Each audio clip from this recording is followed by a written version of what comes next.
127 வேட்பாளர்கள் கொண்ட இரண்டாம் கட்ட வேட்பாளர்கள் பட்டியலை வெளியிட்டிருக்கிறது அதிமுக. இதில் புதுமுக வேட்பாளர்கள் எத்தனை பேர், மீண்டும் எத்தனை பேருக்கு வாய்ப்பளிக்கப்பட்டுள்ளது என்பது பற்றி விரிவாக பார்க்கலாம்.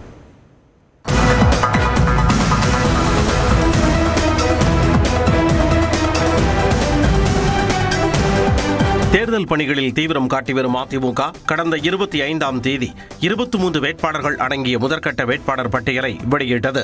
அதில் எடப்பாடி பழனிசாமி மற்றும் KP முனுசாமி, SP வேலுமணி, திண்டுக்கல் சீனிவாசன் உட்பட முன்னாள் அமைச்சர்கள் 21 பேருக்கு வாய்ப்பு அளிக்கப்பட்டது. இப்படியான சூழலில் அதற்கடுத்த கட்டமாக 127 வேட்பாளர்கள் அடங்கிய இரண்டாம் கட்ட வேட்பாளர்களை வெளியிட்டிருக்கிறது அதிமுக. அதில் முன்னாள் அமைச்சர்கள் 15 பேருக்கு வாய்ப்பு அளிக்கப்பட்டுள்ளது. கடந்த அதிமுக ஆட்சிகளின் போது அமைச்சர்களாக இருந்த தளவாய் சுந்தரம் கன்னியாகுமரி தொகுதியிலும், இசக்கி சுப்பையா அம்பாசமுத்திரம் தொகுதியிலும், சண்முகநாதன் ஸ்ரீவைகுண்டத்திலும் களம் காண்கின்றனர். ராதாகிருஷ்ணன் உடுமலைப்பேட்டையிலும், தாமோதரன் கிணத்துக்கடவிலும், முக்கூர் சுப்பிரமணியன் செய்யாறிலும் போட்டியிடுகின்றனர். இதேபோல் முன்னாள் அமைச்சர்களான V சோமசுந்தரம், V மூர்த்தி, PV ரமணா, பாலகிருஷ்ண ரெட்டி ஆகியோருக்கும் வாய்ப்பு அளிக்கப்பட்டது.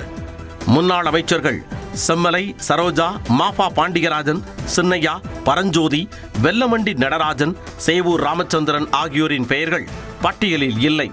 அருப்புக்கோட்டை தொகுதியில் கடந்த முறை தோல்வியடைந்த முன்னாள் அமைச்சர் வைகை செல்வனுக்கு இந்த முறை வாய்ப்பளிக்கப்படவில்லை. அதே சமயம் சேதுபதிக்கு அருப்புக்கோட்டையை ஒதுக்கியுள்ளது அதிமுக.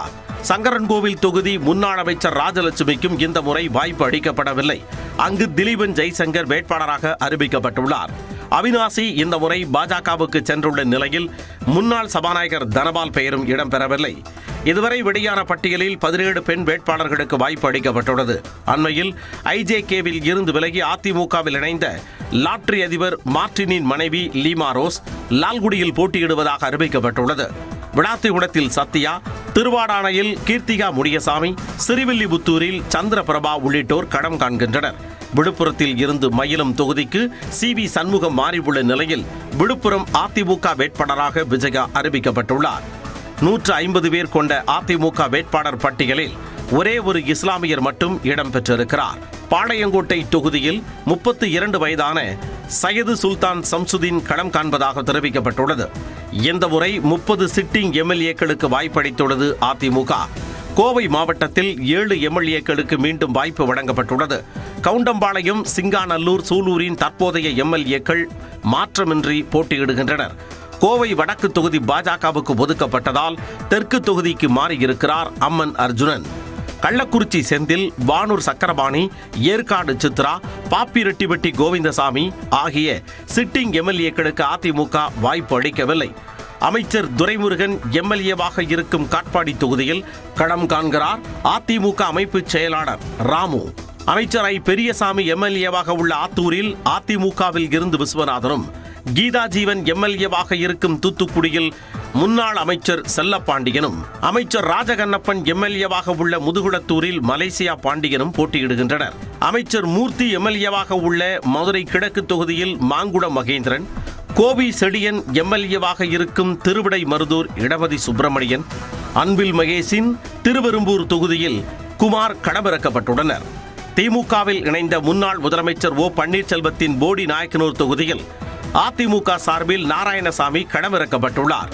அதேபோல முன்னாள் அமைச்சர் செங்கோட்டையன் தாவேகாவில் இணைந்த நிலையில் அவரது கோபிச்செட்டிப்பாளையம் தொகுதியில் பிரபு என்பவர் போட்டியிடுகிறார்.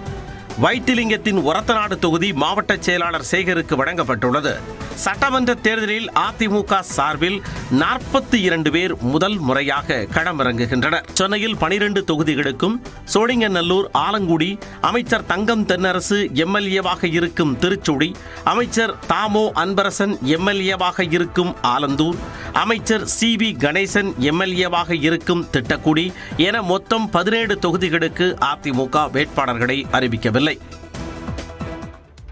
ஒரு நிமிட செய்தி தொகுப்புகள் சிலவற்றை பார்க்கலாம். அதிமுக கூட்டணியில் 4 நாட்களே தொகுதி பங்கீடு முடிவான நிலையில் திமுக கூட்டணியில் இதுவரை முடிவு எட்டப்படவில்லை என அதிமுக பொதுச் செயலாளர் எடப்பாடி பழனிசாமி குற்றம் சாட்டியுள்ளார். சென்னையை ஒட்டியுள்ள ஆலந்தூர் தொகுதியில் பரப்புரை மேற்கொண்ட அவர் விலைவாசியை குறைக்க திமுக நடவடிக்கை எடுக்கவில்லை என்றும், கொரோனா காலத்தில் வருமானமே இல்லாத காலத்திலும் அதிமுக சிறப்பான ஆட்சியை தந்தது என்றார். 25 நாட்கள் பேசி கூட இன்னும் முடிவு எட்டப்படவில்லை. நாளே நாள் நாளைய நாள் முதல் நாள் எங்களுடைய கட்சி தலைமை அலுவலகத்திற்கு எங்க கூட்டணி கட்சி சேர்ந்த பிரதிநிதிகள் வந்தாங்க. பேசின உடனே எங்க கூட்டணியில் அங்க வைக்கின்ற கட்சிகளுக்கு எத்தனை இடங்கள் என்று அப்பொழுதே அறிவிக்கப்பட்ட கட்சி அதிமுக கட்சி. தொடர்ந்து தாம்பரத்தில் பரப்புரை மேற்கொண்ட அவர், அதிமுக ஆட்சிக்கு வந்தவுடன் அண்ணா பல்கலைக்கழக மாணவி பாலியல் வழக்கில் யார் அந்த சார் என்பது கண்டுபிடிக்கப்படும் என்றார். புதுச்சேரியில் திமுக கூட்டணியினர் ஒருவருக்கு ஒருவர் எதிராக போட்டியிடும் நிலையில் அங்கு ஏன் கொள்கை கூட்டணி இல்லை என எடப்பாடி பழனிசாமி கேள்வி எழுப்பியுள்ளார். திருவாரூரில் இருந்து தன்னுடைய தேர்தல் பரப்புரையை முதலமைச்சர் மு.க.ஸ்டாலின் வரக்கூடிய செவ்வாய்க்கிழமை தொடங்க உள்ளார். தமிழ்நாட்டில் அடுத்த மாதம் 23ஆம் தேதி ஒரே கட்டமாக சட்டமன்ற தேர்தல் நடைபெற இருக்கும் நிலையில் எதிர்க்கட்சித் தலைவர் எடப்பாடி பழனிசாமி, நாம் தமிழர் கட்சியின் ஒருங்கிணைப்பாளர் சீமான் உள்ளிட்டோர் தங்கள் பரப்புரையை ஏற்கனவே தொடங்கிவிட்டனர். இந்நிலையில் வரக்கூடிய செவ்வாய்க்கிழமை திருவாரூரிலிருந்து முதலமைச்சர் மு.க.ஸ்டாலின் தன்னுடைய பரப்புரையை தொடங்க உள்ளார். தெற்கு வீதியில் நடைபெறவுள்ள பொதுக்கூட்டத்தில் 7 தொகுதிகளின் வேட்பாளர்களை ஆதரித்து முதலமைச்சர் வாக்கு சேகரிக்க உள்ளார். குறிப்பாக திருவாரூர், மன்னார்குடி, திருத்துறைப்பூண்டி, நன்னிலம், நாகப்பட்டினம், வேதாரண்யம், கீழ்வேளூர் ஆகிய 7 தொகுதிகளில் போட்டியிடக்கூடிய திமுக மற்றும் கூட்டணி கட்சி வேட்பாளர்களை ஆதரித்து முதலமைச்சர் பரப்புரை மேற்கொள்ள உள்ளார். சென்னை வில்லிவாக்கத்தில் தாவேகவின் ஆதவ் அர்ஜுனாவை எதிர்த்து திமுக சார்பில் கார்த்திக் மோகன் களமிறக்கப்படலாம் என கூறப்படும் நிலையில் இதுபோன்ற பல துணிச்சலான தாக்கத்தை ஏற்படுத்தக்கூடிய முடிவுகளுடன் வியூகம் அமைத்து திமுக தலைமை வேட்பாளர் பட்டியலை வெளியிட உள்ளதாக தகவல் வெளியாகியிருக்கிறது. வரும் சட்டமன்ற தேர்தலில் வில்லிவாக்கம் தொகுதியில் தாவேக பிரச்சார மேலாண்மை பொதுச் செயலாளர் ஆதவ் அர்ஜுனா போட்டியிட வாய்ப்பிருப்பதாக கருதப்படுகிறது. கடும் சவால் அளிக்கக்கூடிய வகையில் சென்னை அண்ணாநகர் தொகுதி எம்எல்ஏ M.K. மோகனின் மகனும் திமுக ஐடி விங் நிர்வாகியுமான கார்த்திக் மோகனை களமிறக்க திமுக தலைமை திட்டமிட்டு இருப்பதாக தகவல் வெளியாகியுள்ளது. திமுக தலைமை கூறியதை கார்த்திக் மோகன் ஏற்றுக்கொண்டது மட்டுமின்றி வில்லிவாக்கம் தொகுதியில் மாபெரும் வெற்றியை ஈட்டித் தருவதாக கட்சித் தலைமைக்கு உறுதியளித்திருப்பதாகவும் தகவல்கள் தெரிவிக்கின்றன. வில்லிவாக்கம் தொகுதியில் கடும் சவால் அளிக்கக்கூடிய வேட்பாளரை களமிறக்கும் திமுக தலைமையின் திட்டத்தை அமைச்சர் சேகர்பாபு மற்றும் அக்கட்சியினர் வரவேற்றுள்ளதாக கூறப்படுகிறது. மற்ற தொகுதிகளிலும் இளைஞர்கள் மற்றும் கடும் சவால் அளிக்கக்கூடியவர்கள் அடங்கிய வேட்பாளர்கள் பட்டியலை திமுக தலைமை வெளியிட திட்டமிட்டிருப்பதாக தகவல் வெளியாகியுள்ளது. திமுக கூட்டணியில் விசிக போட்டியிடும் 8 தொகுதிகள் இறுதி செய்யப்பட்டதாக கூறப்பட்ட நிலையில் காட்டுமன்னார் கோயில், செய்யூர், பன்ருட்டி உள்ளிட்ட தொகுதிகள் இறுதியானதாக தகவல் வெளியாகியுள்ளது. திமுக கூட்டணியில் விசிகாவுக்கு 8 தொகுதிகள் ஒதுக்கப்பட்ட நிலையில் தொகுதிகளை இறுதி செய்வது தொடர்பாக திமுக குழுவுடன் விசிக தலைவர் திருமாவளவன் 2ஆம் கட்டமாக பேச்சுவார்த்தை மேற்கொண்டார். தொடர்ந்து செய்தியாளர்களிடம் பேசிய திருமாவளவன் எந்தெந்த தொகுதிகள் என அடையாளம் காணப்பட்டதாக தெரிவித்தார். விடுதலை சிறுத்தைகளுக்கான 8 தொகுதிகளை அடையாளம் கண்டிருக்கிறோம். முறைப்படி அதிகாரப்பூர்வமாக கூட்டணியின் தலைவர்,